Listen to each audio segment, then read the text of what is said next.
hay diálogo. El día de ayer se reunieron con Secretaría de Gobernación, la propia secretaria estuvo ahí, el secretario de Educación Pública estuvo también presente. Entonces hay diálogo permanente, nunca nos hemos cerrado al diálogo. Y lo que planteamos es que la posibilidad de que nos reunamos el viernes. El paro es culpa del Estado. Solución, aquí será el plantón. Seguramente nos vamos a extender a varias cuadras alrededor de Palacio Nacional, porque ya no cabemos en el Zócalo. Nosotros no vamos a caer en ninguna provocación, no vamos a reprimir.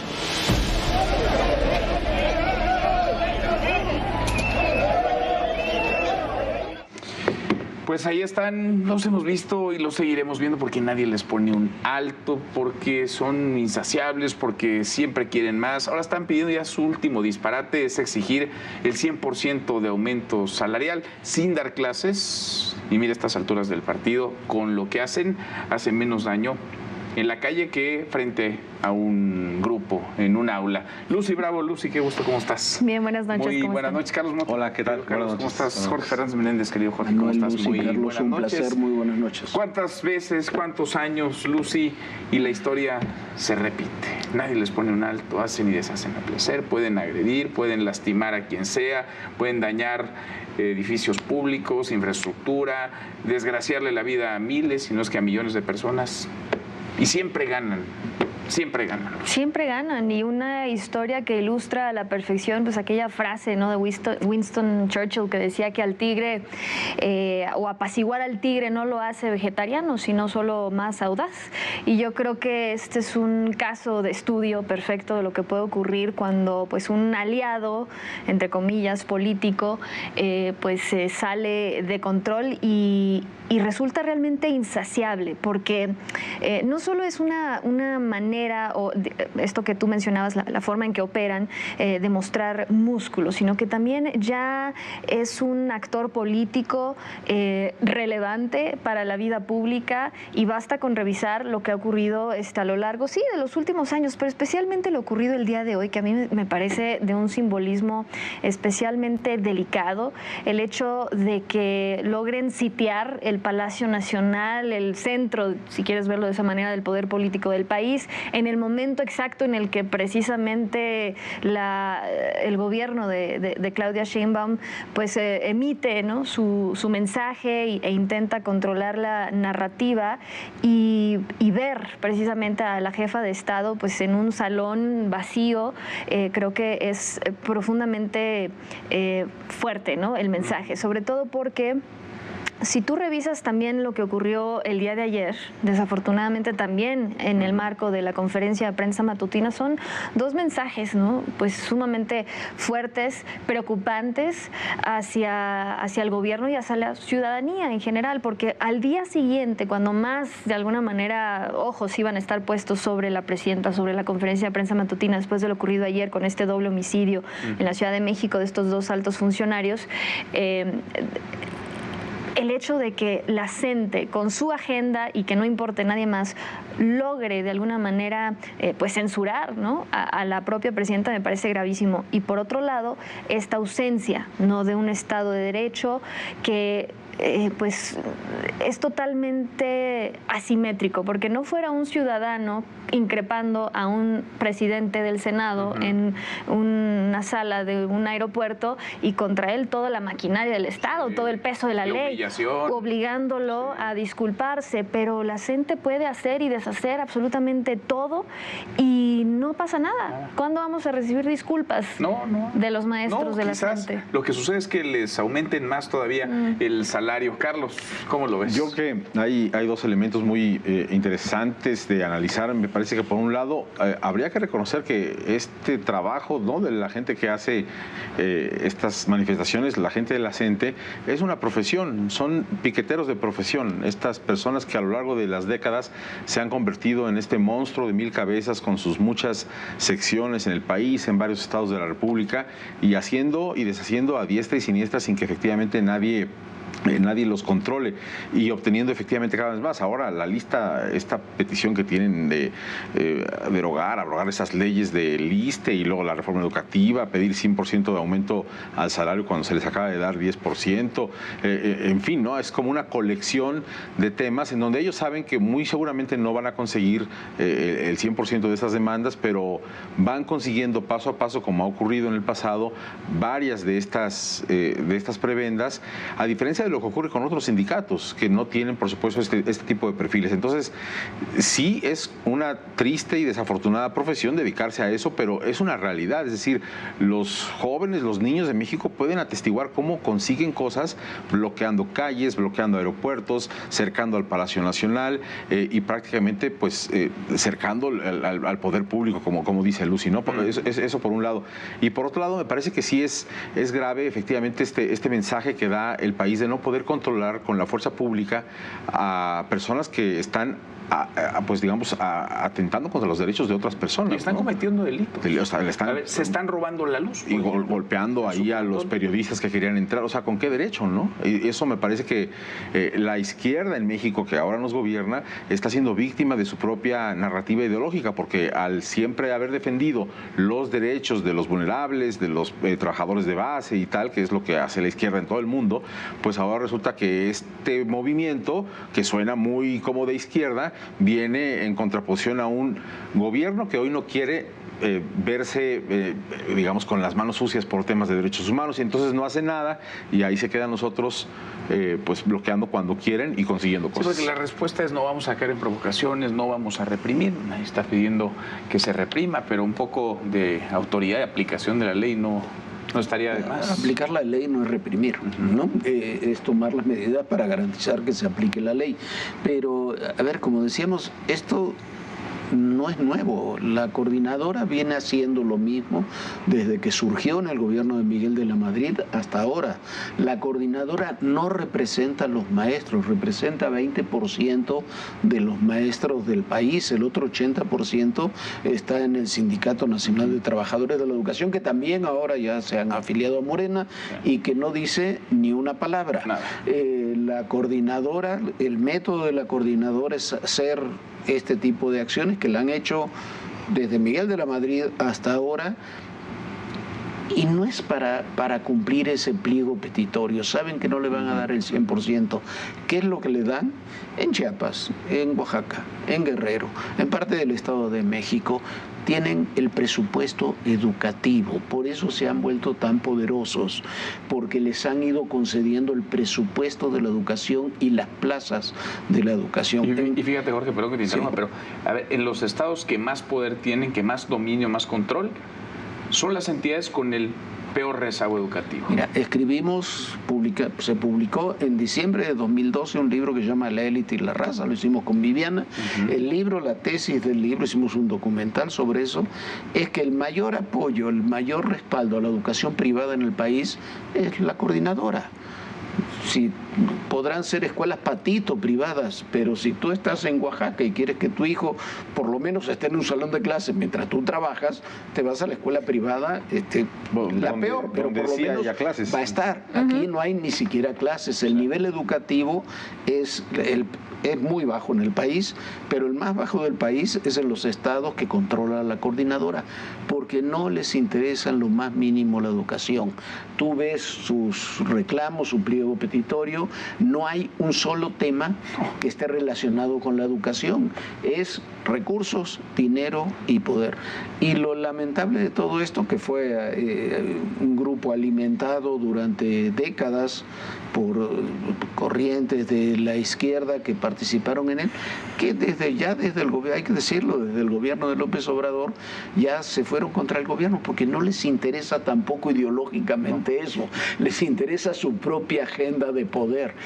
Y lo que decía Lucy, yo creo que es clave, lo de hoy de ver a una presidenta en un salón de la tesorería desolado, vacío, haciendo una transmisión, es la demostración de que estos grupos bloqueando Palacio Nacional están vulnerando la seguridad nacional. ¿Y en qué día? No se entiende, y en qué día además, pero tener Palacio Nacional bloqueado rodeado por estos grupos, que no puedan entrar funcionarios, porque los funcionarios no pudieron entrar tampoco al gabinete de seguridad, un día como el de hoy, con la importancia que eso tenía, claro. Que no hayan podido entrar los funcionarios, que no hayan podido entrar los trabajadores de Palacio Nacional, que no hayan podido entrar los periodistas, que además fueron agredidos y golpeados, y que no pase nada, y que se nos diga, no vamos a caer en provocaciones.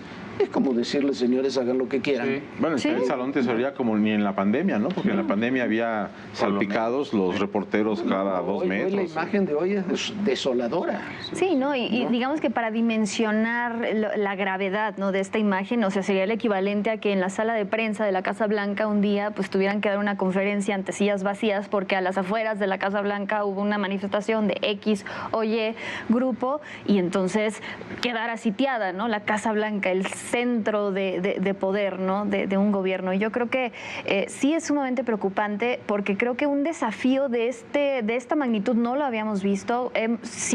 Creo que hay una escalada, digamos, en la apuesta por parte de la coordinadora y a pesar de que efectivamente la 4T les ha dado todo, o sea, no solo derogó la reforma educativa de 2013, abrió la cartera, incluso colocó a una pues de las suyas, ¿no?, o sea, de la coordinadora en la Secretaría de la Educación y nunca es suficiente.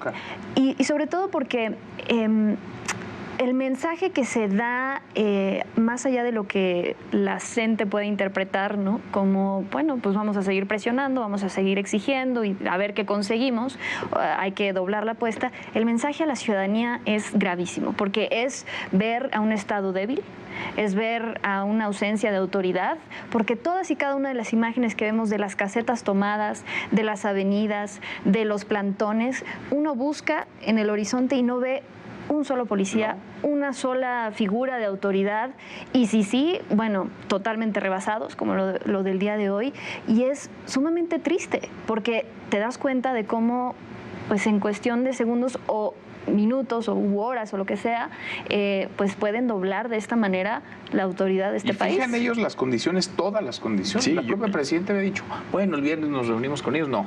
Hoy.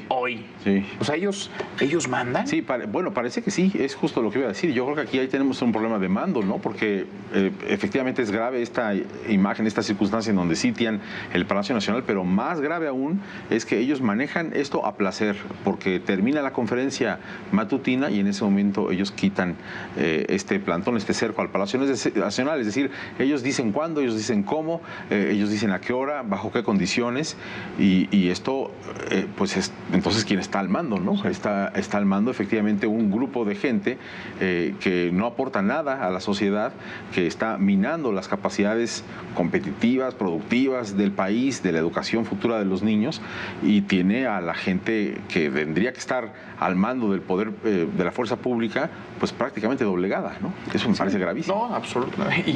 Y llenándose las manos de recursos, de dinero, tiene más plazas, se las heredan. Tienen el dinero, le han dado el dinero de la educación de 4 o 5 estados, de Michoacán, Guerrero, Oaxaca y Chiapas. El dinero de la educación lo manejan ellos, lo tienen ellos, las plazas las manejan ellos. Tienen tanta gente, ¿por qué? Porque es obligatorio venir, no nos engañemos. Y como decía Carlos hace unos momentos, tiene un grupo de profesionales de la agresión que se dedican a eso y que saben trabajar y que además saben que van a agredir de cualquier forma posible, desde las más violentas que podamos imaginar, sin que pase absolutamente nada. Impunemente. Esto viene ocurriendo desde hace años y viene ocurriendo en muchos ámbitos. Ahora, esto no tendría que... ¿Quién está procesado por un solo hecho de estos? Nadie. Ahora, lo que estamos viendo hoy, digamos, ya es lo más acabado del desaseo de la falta de operación política, porque ya pasaron por gobernación, dicen que no sirve absolutamente de nada, quizá no para lo que ellos están intentando, pero ¿dónde está el secretario de Educación Pública, por ejemplo? ¿Dónde está Mario Delgado para negociar, acordar, para evitar que esto se desborde como se está desbordando? ¿O está ocupado en otra cosa el secretario de Educación? Bueno, ¿Dónde está? en teoría ha tenido reuniones con ellos, ¿no? Pero no han servido. Si ha tenido, que quién sabe. Ni ha aparecido a cuadro, ¿tú lo has visto? No lo he visto. Pero- No lo he visto, pero si las ha tenido, han sido para perder el tiempo. Ni el secretario, sí. perdón, ni el secretario ni los gobernadores, porque muchas de estas demandas También. son de No, los, claro, los se parece- gobernadores, se lavan son las lavar manos y vayan a México. Y le echan la papa a la presidenta. O sea, porque es la presidenta la única que aparece hoy en Palacio, porque ahí vive. Si Una no, a lo persona mejor más que tampoco está llegaba. hablando de trenes, una coyuntura, digamos, un poco extraña para hablar de esos temas cuando la agenda está con tantos frentes abiertos. Y párenle de contar, ¿dónde están los pararrayos de la presidenta? ¿Quién mete el cuerpo por ella? ¿Quién asume su responsabilidad? ¿Quién hace el trabajo de operación política, de negociación para contener estos grupos que parecen desbordados? Yo creo que es consecuencia directa de esta estrategia también de la centralización del poder. Es un arma de doble filo. La presidenta también ha asumido muchos costos políticos que normalmente pues tendrían que asumir pues sus interlocutores, sus operadores, y que en este caso pues sabemos que no están funcionando. Y para muestra lo ocurrido con la reforma a la ley del ISSSTE, que la propia presidenta tuvo que retirar inmediatamente después de que le colapsaran también la ciudad. A menos que a más de uno le convenga que la presidenta se esté desgastando. Se colapsa. Sí, exacto. No solo, Pues sí, no, es solo que no es le están funcionando invariable. sus pararrayos, sino que hay quienes ya tomaron alguna medida de esto Como y se que van por la les ve libre. muy cómodos, echados para atrás. Lo que ocurrió ayer en la mañanera con el tema del asesinato de Jimena y José, lo que ocurrió hoy con la brutal soledad en Palacio que se ve de la presidenta, la imagen es eso. Ninguno de nosotros podemos saber si eso es la realidad, pero lo que se ve es una presidenta sola, ¿no? Y acompañada con el general Vallejo, que ni pintaba para la mañanera de hoy. Entonces, eso es un desafío al Estado. La mañanera colapsó entre el día de ayer y el día de hoy. Le dio una demostración tanto a los grupos criminales como a estos terribles grupos de presión como es la CENTE, de cómo pueden boicotear la mañanera, que termina siendo el único ejercicio de comunicación y de manejo del poder de la pasada administración y de esta pero en donde lo que se está comunicando oficialmente queda en segundo plano, porque lo que realmente comunica es lo que quiere el crimen organizado y lo que quiere ¿Quién habló de los trenes hoy? Colapsaste el mecanismo de comunicación. La comunicación lo impusiste tú. Así es. Eso es lo grave de lo que pasó ayer y de lo que pasó hoy, más allá de un atentado terrible y de que el Palacio Nacional, la sede del poder, esté rodeado por un grupo de vándalos. Pues terminó más bien irrumpiendo en la mañanera y en el Salón Tesorería y en Palacio Nacional la realidad del país. Oh, sí. Y mañana habrá mañanera si la gente quiere. Y si la gente no quiere, pues sí habrá mañanera, pero sin periodistas, o sin funcionarios, o sin nadie, porque ellos mandan. Lucy, gracias. Gracias. Carlos, muchas gracias. Gracias, Juan. Jorge, gracias. Muchas gracias. Gracias. Hasta mañana, pásalo bien.